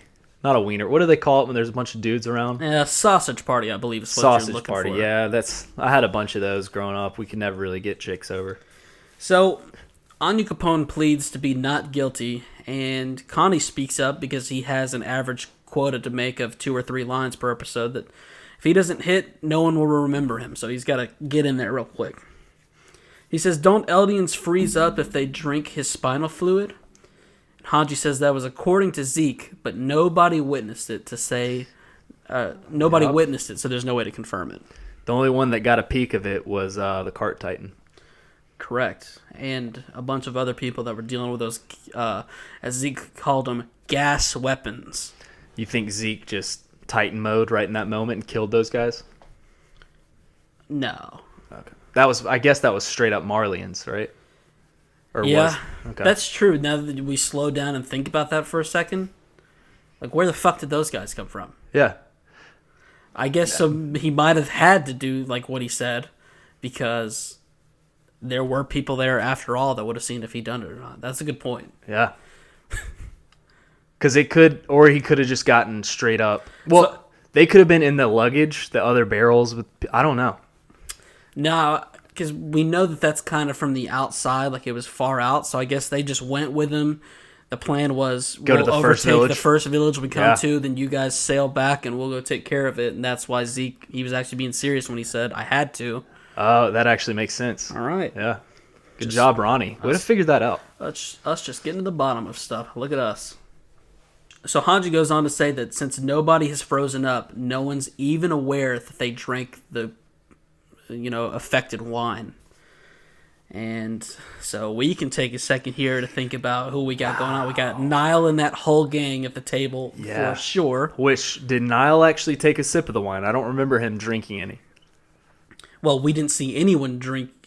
We saw we saw them drinking wine, but they had that scene, and then at the very end, Nicolo acted real shady. He had the bottle. And then if you remember how fucking crazed out Niall looked that next episode. Remember me saying how sweaty he was and how he looked like, I believe you referred to him as Keith Shady. Will the real Keith Shady please stand up? I did refer to him as that. You are right. Our boy Niall is done for, man. He's done. And we know how much Pixis loves booze. I'm getting worried about him. That was my other note. I said, who do we know who loves to drink? And who's high up in this thing? No, is that how we're going to lose Pixis and Niall, man? All I'm saying is we thought he had a brain tumor the way that thing was swelling up. He's just slowly becoming a Titan, turns out. And think about it even harder. We go back to a couple episodes ago. He's going to become one of those Ronnie Titans. Just a huge I think if Flagle drank some of it, that's what the Ronnie Titan would look like. But going back to a couple episodes ago, we saw in the camp forest, Levi and Zeke, we saw some of those guys drinking wine. Now we know Levi does not drink alcohol. I don't think. We've never seen him drink, but there was a bunch of people at the campfire drinking wine. This could get gnarly. Yeah, it's going to be interesting to see just what kind of people start popping up into Titans that we wouldn't have expected. And another question. I'm really worried. Niall is gone for sure. I'm really worried about Pixies. That scares me. And here's the thing with Zeke. Does he have to be in the vicinity? Do they have to hear him yell for them to go Titan mode? I would guess so. Okay. Yeah, I'm going to say yes to that. I really don't care if Niall goes Titan. Niall, not that bad. He's an okay character. But if Pixis does, if that's how they get rid of my boy Pixis, oh man, that's gonna hurt. You know what that would be? Cruel. And you know where we're living? A cruel world. So I would get ready for it, buddy. We got Jean, who's trying to hold out as much hope as he can by asking Nicolo if he knows for sure, and he doesn't, but he is aware how Zeke's spinal fluid has been used in the past, as he tells a story about how 10 years ago Marley conquered a capital in just one night and hundreds of Titans just sprung up out of nowhere. Jean realizes that earlier Nicolo took the wine away to protect them. And Nicolo has the quote of the day, which I really liked, which is, "I don't know what I'm doing." And I really like that because basically it applies to my everyday life. I'm kind of just going through this thing, don't know what I'm doing. I'm glad you're on the quote of the day bandwagon and you're not on the bullshit quote of the week. Well, yeah, you're right. Fuck! He says he came here to save the world from island devils, but now that he has opened his mouth, he knows his days are numbered. He then turns his attention to Fred, aka Mr. Browse, and says, "I don't think I can be like you, but if this can serve as atonement." Then he goes on to keep thinking. He's in his head. He's killing a child? What's wrong with me? And we see Gabby, who's sitting in a separate room from all this chaos with Mikasa and Armin, when she asks them, "Why did you protect me?" Mikasa gives a very Mikasa answer, which is, "Because I don't have a reason." Yeah. Respect, girl. Always keeping to herself. She says, she being Gabby, "I killed your comrade. I bludgeoned the guard. Not Falco. Me. Kill me." And of course, Armin Arlert says, "We won't kill you." But Gabby, she needs these people to be dicks. She needs them to be jerks. She wants them to judge her. So she says, "But you want to, though, right?" And Armin says, I don't want to. Kill this, kill that. That's all you think about. just like someone I know. Oh. And speak of the devil who just waltzes in there, but oh shit, Aaron Yeager. And I was a little disappointed in this scene, man. And Harmon's like, did you hear any of that? I was very disappointed in this scene. He has a shirt under his coat now, and I don't know how to feel about that. No, but I mean, don't feel too bad about it, because seriously, I don't even know if it's Aaron. I think it's some guy that I swear, I saw this guy on an Instagram workout app ad that told me I could get abs in 30 days. And it was a 1 week free trial, and then after that, they would just start reoccurring payments of $15.99 a month on my Apple Store app, which I forget I swear to God, Apple changes my password. There's never been one time where I had to put in my password and gotten it right on the Apple Store. So what you're saying is you're stuck in a $15.99 scheme? Well, one would be downshotting it by a lot, because there's a bunch of different... I mean, I think Chris Hemsworth's got one, that beautiful-looking man in Thor. I've signed up for like 5 of these different things. And how many of them have worked out for you? Well, you know... I probably shouldn't have bought you those honey buns. No, more honey buns, please. I don't think it matters what you eat. They just say just do this for 30 days. So once I commit, I'm committing, and you're going to start seeing a different kind of Ronnie around here. You can't just read the articles and you just magically get the abs, Ronnie. And now that you were jumped ahead of yourself so badly, we get to the quickest of scenes where Hanji and Jean are giving Falco a bath in the kitchen sink. He definitely has his shirt off. I'm not exactly sure what they are trying to accomplish here. Well, I had to take that... They're trying to wash the wine out of his dick? What are you doing, Hanji? Know. Jeez. Sir Fred's a lot. I have a feeling he made Falco and Gabby work in the stalls so much that Falco just smells like straight up horse shit at all times, and he's not showered once since he's been with the Brouses. So they just thought now was a great time to they were wash just him like, up a this little guy bit. smells terrible, and they just started bathing him. Because Hanji, that's just how she works. So Hanji hears something in the room next door and is startled, so she walks back into the dining room, where Flock the Flamethrower is holding Anya Capone at gunpoint. This fucking What up, bastard. Flock? What up, baby boy? Dude. This fucking ginger fire red. What are you doing over there? Anyway, let me get into this. I think you're going to change your mind. He also has his gang with other guns holding them at Hanji and the rest of her team. And I love that they have these guns. I don't know where these guns came from, but we've got all kind of rifles. I feel like one guy's got a shotgun. Here's the thing. Anya Capone is being held by gunpoint. I made a terrible mistake.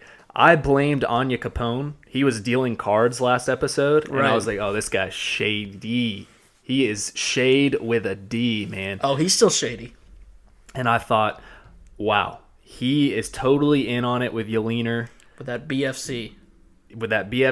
But apparently, no, he's not, because the Flock Squad is all over. Don't fall for it. Don't fall for it. He's a good guy. He tells Hanji to take them to where Zeke is. And Hanji says they have no wish to fight them.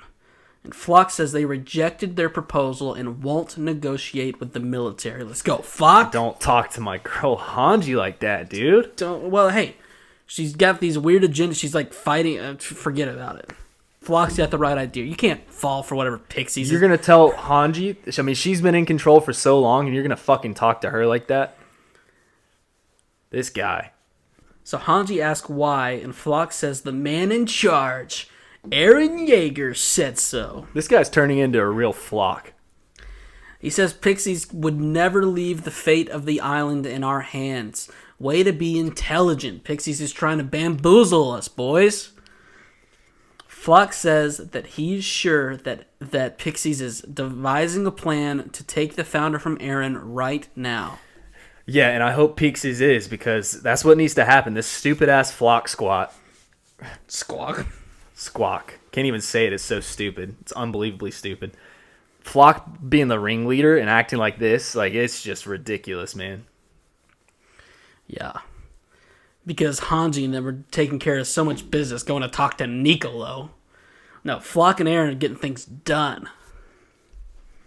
Hanji says, you're imagining things. Or is that what his comrades in the garrison regiment told him? So I like this because Hanji's acknowledging that Flock, part of the squawk, is in the Garrison Regiment, and, giving him this information about what kind of moves Pixies is doing. You better watch your back, Dot, because Flock's one step ahead of you.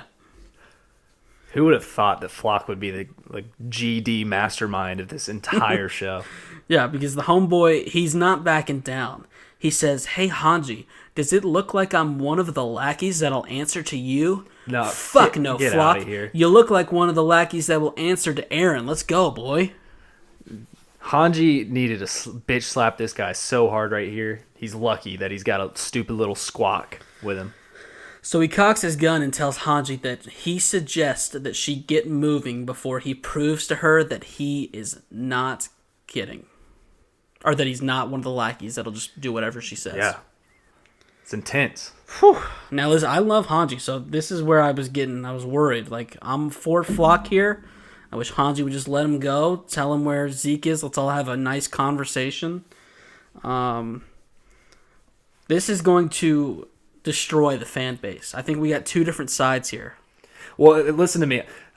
This dickhead, if he says one more thing about my girl, I will fucking switch his hair back to season 3 art style in a second. That would be a disaster. You can't do that. He had so many layers of hair. This guy is a real Flock. So Jean wonders how that Flock and the Squawk even knew that they were here, and oh my god, it was fucking Grease. I knew it. Yeah. This guy's been This guy's been a major player from day one. Like, yeah, don't you know he's the one who is actually a talented chef, and then Nicolo just waltzed in here with his boiled lobster and put him to the side? He looks like Connie's older brother. So he tells Nicolo that he's too obsessed with Eldians, and this day was coming for a long time. Haji says that they don't have the time to be fighting amongst themselves. Now, I agree with that. Yeah. So, this isn't the time. So Hanji just do what the man says. I guess you're right. She's kind of stuck in this situation. I hate Flock for it, but you're right. She says, why? She's telling Flock, wine with Zeke's spinal fluid was spread through the military. Zeke fooled us all. And I was like, oh, wow, that's a pretty good argument. I wonder if Flock knows this. He's kind of backed into a corner here. Mm-hmm. Oh, but this is where Flock, I'm pretty sure he just put his dick on the table. That's how much he's feeling himself right now. And he goes, so what?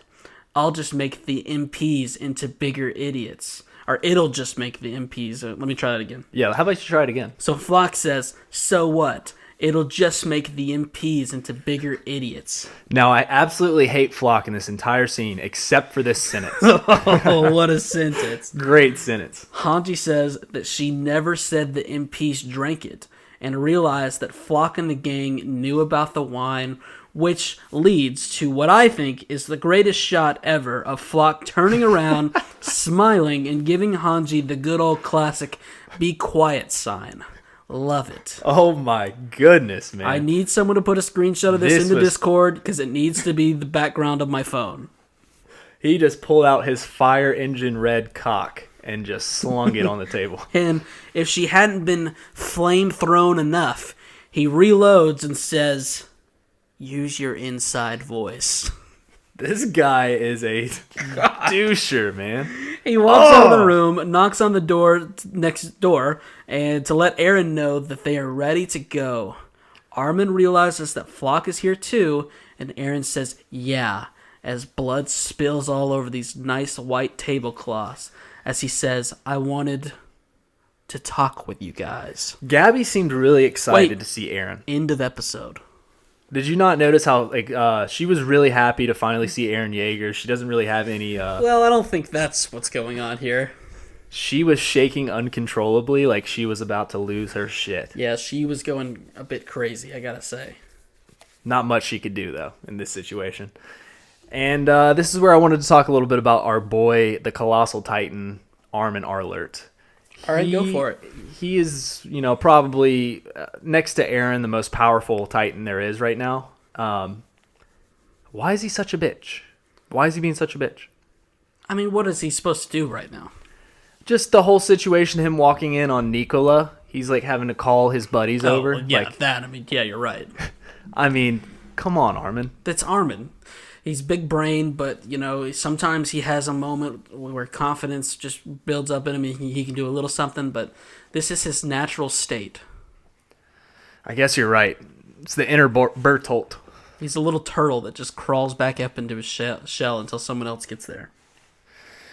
But wow, what did you think? What was your collective thoughts on this episode?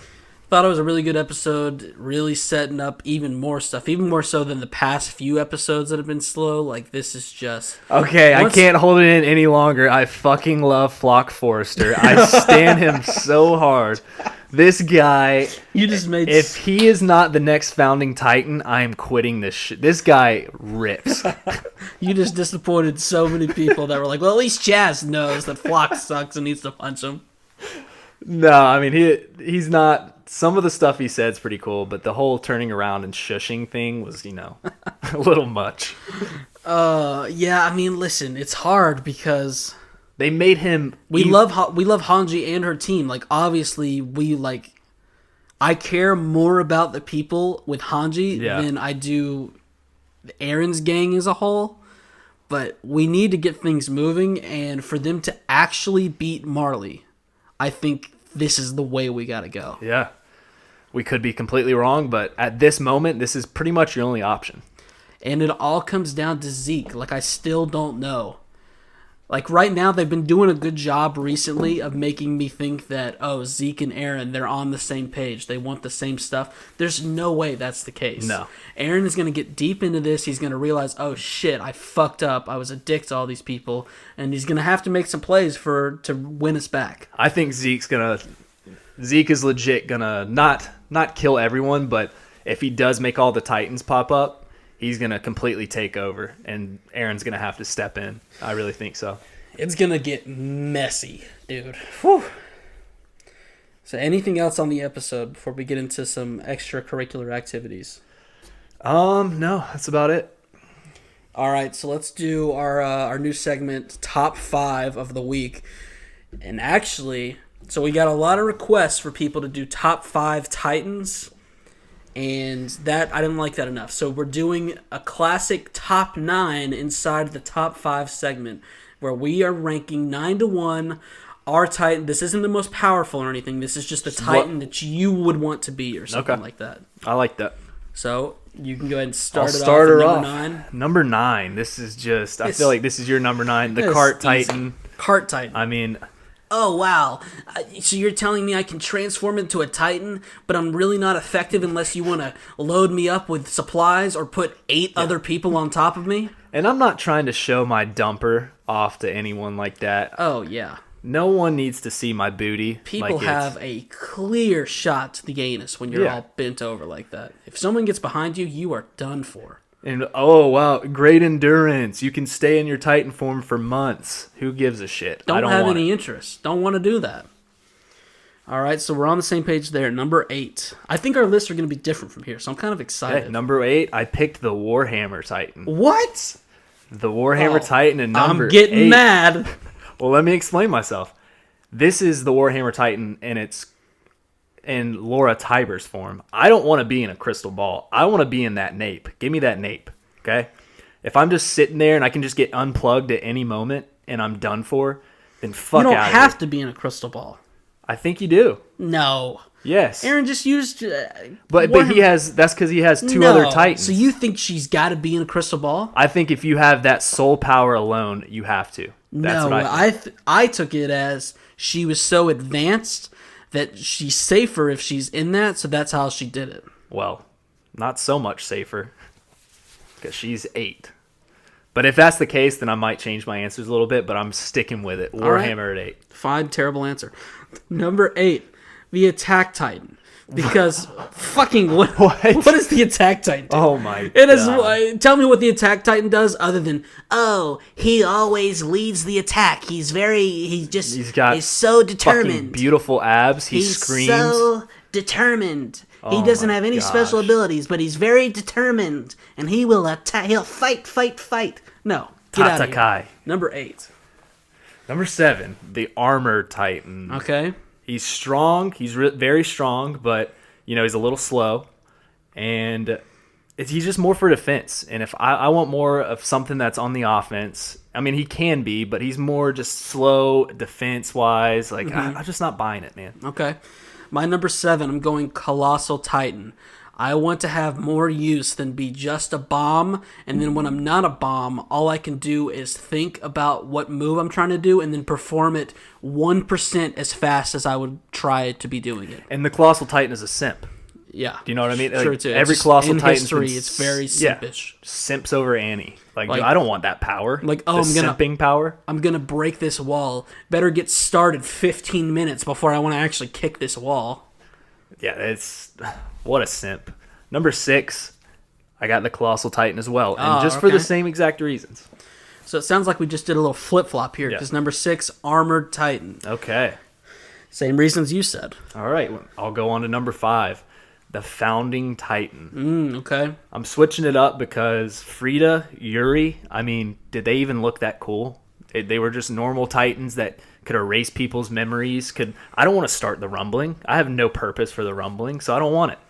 All right. Well, I'm going number 5, the Jaw Titan, because I mean it's a force to be reckoned with. You know, it's got, well, don't know if you knew this, a strong jaw, but it also has very big claws. Even if I could have a little bit of Ymir and Porcos combined, and Ymir sucked, but what I do want to be able to do is swing around the trees like a boss. Oh, yeah. And that's where I go on to my number 4, the Jaw Titan. All right. Same reasons. I love being fast as fuck. A lot of people used to call me that back in the day. They would just say, oh, wow, Chad, you're fast as fuck. Stuff like that. And I kind of agree. And that's just what I want to be. I want to be fast. All right. I want to talk fast. I want to jump fast. My number 3, the wanna Founding run fast. Titan, because I don't think you're giving the Founding Titan enough credit where you had it. Because sure, you know, it can start the rumbling and all that stuff, but you can control all the other Titans around you. I mean, that's pretty boss. Like, oh, hey, go over here.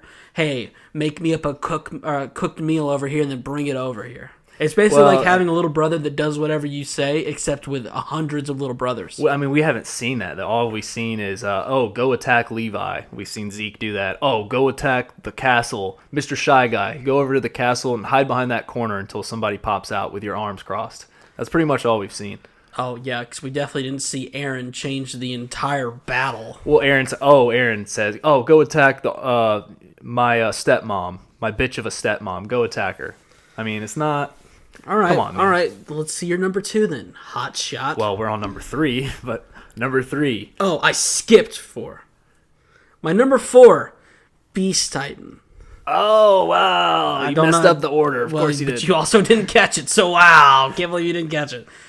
He's very hairy, beer gut. You know, I've got that in my normal form. Don't need it in my Titan form. And just very long. Great pitching form. You're not long. And so that is a good thing going for it. It can obviously scream and transform stuff pretty badass. Yeah. So, well, you might have to have royal blood for that, but who knows? well, I've Maybe got royal blood. Yeah. It's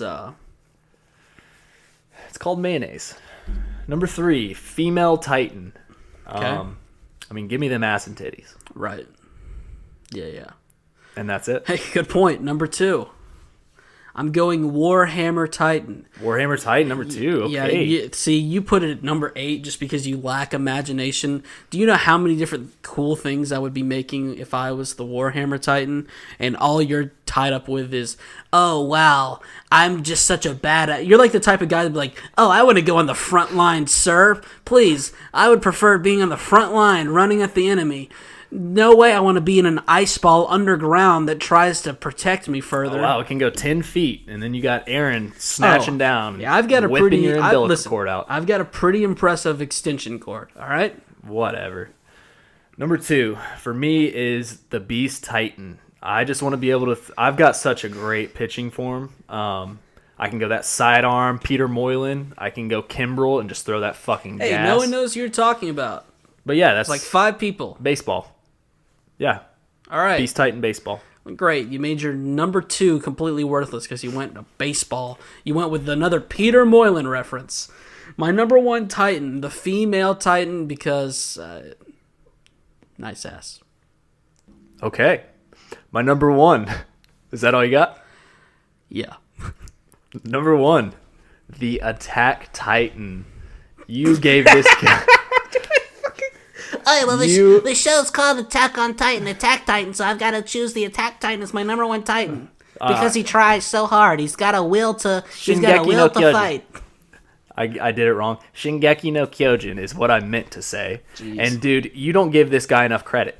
Okay? Do you want me to give you reasons, or are you just so stuck up on your stupid?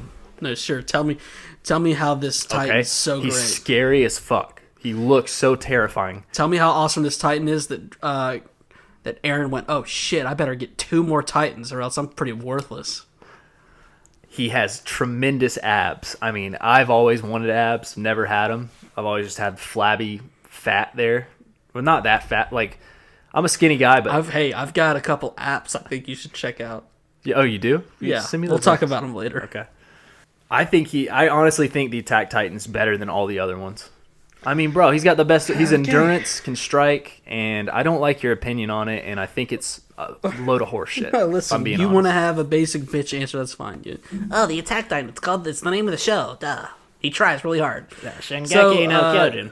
You guys, let us know what your list is. We're interested in seeing them. This one's a fun one because it's so many different ways you could see it.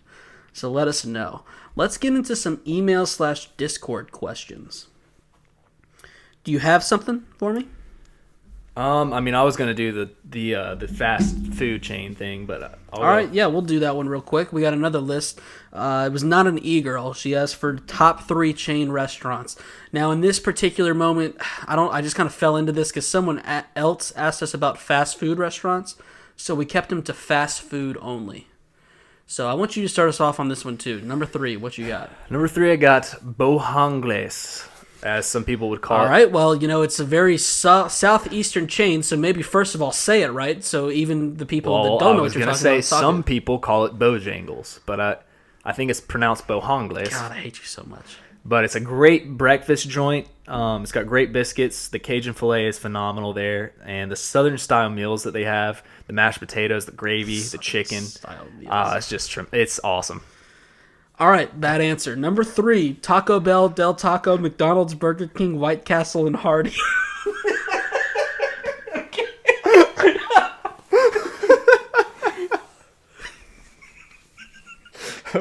Okay. What? That's my answer. I'm confused. You said you didn't just say one. I think you said a lot in one word. It's a tie. That's your. So do you have a 2 and a 1, or is that? Yeah, no, I've got 2 and a 1. Okay. It's a top 3 list, idiot. Of course, I've got 3. Okay. All right. I can't wait to hear those. Number 2, Wendy's. Oh, pretty good answer. My favorite fast food burgers. Pretty weak fries. I don't like Wendy's fries. Well, I mean, they're good. They're better than you're saying. I don't average. like your opinion. But the fast food burgers, some of the best in fast food that you can get, I believe, in the 4 for $4s, $5 biggie bags, baller moves. All right, so my number 2. Panda Express, Wendy's, Zaxby's, Arby's, Bojangles, Popeyes, Dairy Queen, and Culver's. Culver's has great burgers, just like you were talking about with Wendy's. Well, the thing with the is that one chain, or was that a bunch of chains that you said with one word? Huh? What? What you just said, was that like one thing, or is it all a tie? Did you hear? No, it was just one number 2. It was number 2. It was Panda Express, Wendy's, Zaxby's, Arby's, Bojangles, Popeyes, Dairy Queen, and Culver's. Okay. I guess I'll talk about Culver's. This is the last one you said. It's the only one I remember. Culver's butter burgers. Is that what you call them? Yeah. I mean, it's a little greasy. Oh, what do you do? Oh, little greasy. Oh my god. I prefer when I go through a fast food restaurant at 11:30 p.m., I wish they would just hold back on the grease a little bit. Oh, okay. Let me a butter burger? Sure. Let me pay $15 for this butter burger. Yeah. Oh, do I want a custard? That's another $30. Hey, that's why it's in level 2, because it's got quality food but very expensive. They kind of dilly-dally around the drive-thru. What do you think I am, man? I've spent fucking thousands on this podcast, getting no return on my investment, and you think that I can just buy Culver's. I get it. You're broke. Okay. My God. Number 1, Chick-fil-A. We got some haters in the Discord. I wanted to point this out. We are in the Chick-fil-A capital, the state of Georgia. Number 1, Chick-fil-A. It's same. Someone's Someone limped in with Raisin Canes. Raisin Canes. Get out of here. Yeah, that's the lousiest answer I've ever heard. Raisin Canes. Hey, stop being lousy. Jeez. How about that? All right, yeah, I mean... By the way, just, I have had Raisin Canes. It is dog shit compared to Chick-fil-A. It's just not... It's different. And then we're going to talk about Zaxby's. There's a bunch of haters on Zaxby's. I agree, especially some of the people that used to work at Zaxby's. It's a filthy fucking place, and anybody that had any association with it... But see, here's the thing. You're saying that, but I know that's not how you feel. Well, I mean, it's kind of how I feel. Well, but it's not, because I've seen you eat Zaxby's a shit ton of times. Well, so okay, I kind of like Zaxby's. So you can just not lie. Here's the thing, though. Zaxby's used to be better than what it is now, and I think we can both agree on that. Well, yeah, I mean, when I was back there cooking it up... No, not when you were cooking. Yeah, back there when I was cooking it up, it was pretty... Wow. I knew what I was doing around that Yeah, kitchen. I remember ordering a plate from you, and for some reason, when I got the plate, half of it was gone. Well, we must move on. Asshole. I'm actually pretty mad at you, so I'm actually going to pull up my friend Paul here in the email, who basically puts you on blast for your shitty-ass groomsmen advice. He says, and I just want to get your take here. All right. What was your advice again? Do you remember? Smile and wave, boys. That's all you got to do. Something about getting... Liquor up. Yeah, liquor it up. That's how I always do it. I get liquored up, I smile and wave, and it's an enjoyable time. See, Paul here, he sounds like a very elegant lad. Okay. He seems to be someone who takes his groomsman duty seriously. So he said, if you are a groomsman, make yourself valuable, which you clearly did not. He says, be the guy who knows how to do a pocket square or pin the flower perfectly. But don't be looking at your phone right when Paul's roasting you. Well, yeah, it just sounds like I'm reading a novel. I'm reading some He says, bullshit. next, be the guy who brings beer and sandwiches from Jimmy John's to the hotel room where everyone is getting ready. That is the most... What is this guy's name? Well, his name's Paul. Hey, Paul. Shut up. No, Paul, don't listen to him. Listen. If you brought me a Jimmy John sandwich when I was getting ready, stressful day, that would be incredible. Thank you. Yeah, you know how to make yourself valuable, Paul? If you shut up. He's got one last tip, and this is a great one for you because it's something that you don't do a lot of times. Be on time. That's a good one. That's the only good one you said. Punctuality's very important. I was there on time, Paul. You're always like, oh, wow, I had to stop and get a cold brew. Well, hey, Paul, message for you. Shut up. Keep going. All right, you got a question? Oh, I do. This one's from Bat Dan. My boy Bat Dan. Oh, we might He get copyrighted says... for that. That was so good. It sounded just like the thing. It's a two-part question. Oh, Okay? it's more than one. You ready? It's more than one part. What is your guys' go-to karaoke song? Wow. And if you guys had to do a karaoke duet together, what song would you guys choose? Well, that's a great question. That is a very good question. I've got a karaoke song for myself, I've got a karaoke song for you, and I've got a karaoke song that's our duet, which I think you probably know as well because we kill it. My karaoke song for myself is Good Girls, Bad Guys by Falling in Reverse. If you have never heard it, go listen to it. It's kind of my motto. It's kind of my anthem. It's a question that I ask myself many times at 1:30 in the morning as I'm eating a honey bun. Why do good girls like bad guys? Do you have one, Chad? Karaoke song. Hurt by Johnny Cash. Yes, if you guys did not hear Chad's lackluster Hurt by Johnny Cash performance, it's in our Season 4 preview. I'll save you the time of listening to a way too long podcast. It's all the way at the end. And I wanted to say, personally, what I thought our duet should be is Start of Something New by High School Musical. Well, I would love that, yeah. It's not the answer I had, but I would love that. This is the... Once again, I can't sing it because I would do it too And well. it feels so right. Feels so right being here with you. With you, buddy. And now, after all this time, I feel in my heart... The start of something new. That's a little taste, all right? We don't want to give you guys too much. You know, we're not doing this for free, so... Well, we are. And then my karaoke thing for you, it's 17 Forever by Metro Station. I believe it tells a tale of a man who's overaged and he's trying to romance a 17-year-old girl. She just hasn't quite hit that 18 point yet. And they're saying, we can get away with this tonight. So, I mean, just be careful, but we all know that's the way you roll. God. I was more of a shake it guy, but if you want to go that way. Metro Station, great tunes.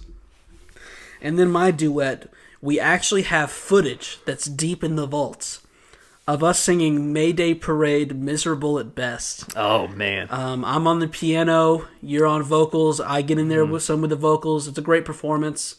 Maybe one day that could be released in the public, but It could. You do wonders with your fingers on that thing. so this would be a quick question that we can just get out of the way. RB Cootie, RBKUTIE, it's RBKQUTIE, RB I'd just like to ask, because I haven't listened from the beginning, is his mom a dog? I think she's talking about you, Chad. I can just figure this out. I can answer this really quickly. No. She's not a dog, guys. She's not. Yeah, it's not. Sometimes I get worried about how you guys treat my mom. Talk about her. Listen, she runs the Discord. She sees all the hurtful stuff that you're doing. There's a person on the Discord named Chad's mom. Don't let him fool you. It's not actually Chad's mom. And oftentimes his status says he's taking a shit. Incredibly inappropriate. And vet vaccines are actually cheaper than if you go and get the normal ones. And that's just because I take her to the vet doesn't mean she's a dog. All right. So there's that. You have anything? Mandy asked where we were from in Georgia. Wait, we already talked about this. Did we really? Well, kind of. Not really. I was just going to say we're not going to go specific. We live at 153. Yeah, not specific, but here's our address. Please show up. No, we live in North Georgia. We're above Atlanta, so I guess that's why our accents aren't that. Is it more South Georgia with the deep accents? Well, we should have accents. We do, of family that have accents, but we just we've got a mix mash. But mine and yours are definitely not as strong as some of our other families. No, they're not. But yeah, we're just like a little less than an hour outside of Atlanta. And then we've got Mohammed, who asked about shows that aren't anime. Now, I've watched a lot of TV, so you go ahead and say. I think you've got a couple shows that you like. Aren't anime. I want you to go first because this is a question I did not see, so I haven't really thought of it. I've watched a lot of stuff. I watched a lot of the drama stuff, the Breaking Bads, the HBO shows, Leftovers, stuff like that. I like to watch the animated shows, the Bob's Burgers, the Family Guys, the Rick and Morty's, the regular show. I just like watch way too much television, just like the rest of the world right now. I've recently have watched Ted Lasso. That's a funny show. I think you would actually like that one. Okay. And yeah, I'm kind of the same way. Family Guy, Breaking Bad, Girls Gone Wild. Right. Yeah. From back in the 90s, MTV. But no, I actually watch a lot of game shows as well. That's probably where my extensive knowledge comes into play. Mm-hmm. America Says, great show. Oh yeah, your family loves that shit. Yeah, we do. We eat it up. But yeah, I'm kind of in the same boat as you. Rick and Morty, you got me into that.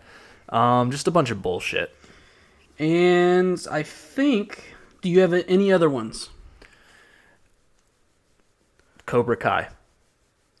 No, I meant do you have any other questions? Oh, no. Peak's Ass sent another question. He said, question for Ronnie and Chad. If suddenly, for whatever reason, you could bring your favorite AoT waifu into reality, but you had to wear a hoodie around your waist for the rest of your life, would you do it? What do you think? Well, here's the thing. I wear a hoodie around my waist anywhere I go, so of course I would do it. I already do that. Not in a million years. You look like such a dork. I read between the lines of Peak's Ass question. All they said was you could just bring the waifu to our world. Not anything like, oh, they're all about you. You're dating this. You get to romance this one.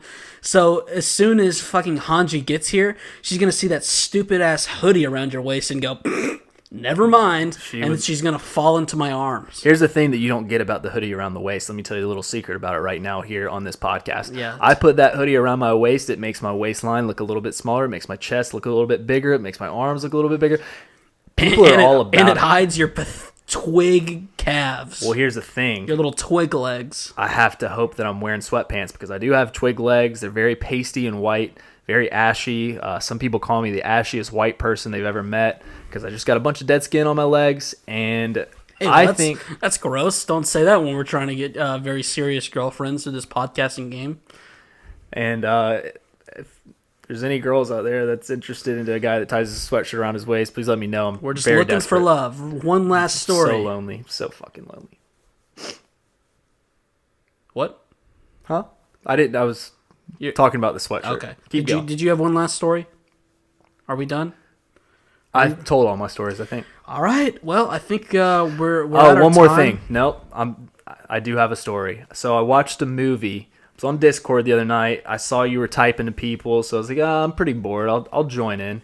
Asked them if I could watch a sad show, and they wrecked me. My heart. Just getting another Snickers here. You really need to eat a Snickers during the middle of this. Your stories bore me so fucking much. I don't know what to do. Do you not want to hear a genuine... I mean, I'm listening, but just... Have you ever felt emotion in your life? Yeah. Or do you just eat away your sadness? It's just a really good Snickers. I don't know what to tell you. Thank you for sharing. Anyways, my heart cried, and I was broken for a few hours afterwards, and don't ever suggest something like that to me again. Did you even say what it was called? Grave of Fireflies is what they suggested, and I told my mom about it. And she just kind of moaned and listened. She doesn't really understand language, but I had to tell her. I was so moved by it that I had to tell her about it. And that's all I wanted to say. Sounds awesome. Anything else? I gotta dig into these honey buns. I think that is it. All right. Thank you so much to everyone who's been rating us on Apple Podcasts. Very nice reviews. Hey, get us to 100. We're about 94 right now. Yep. Even if you hate us, review us. We want those reviews. The Discord got over 100. We're just blowing up everywhere. YouTube got over 100. You're all so very blowing kind. up like Ronnie in 2016. It was the blow up of 2014. Thank you. Yes. And actually working at Saxby's really put a handle into that, or put a hand into that, I should say. Once again, thank you for everyone who's reached out. We love hearing from you. Put a Gmail. I'm trying to close this out professionally. And I got a nut right in between my teeth here from that Snickers. It was very good, though. Email us at thepodcastchronicles@gmail.com. Join the Discord. Follow us on Twitter at podcastchronic. But enough of that bullshit. Let's get you on your merry way. Have a great week, everybody. We love you guys. I've been Ronnie. And subscribe to us on YouTube's. Peace. All right, peace. I didn't know if that was the last thing you wanted to say.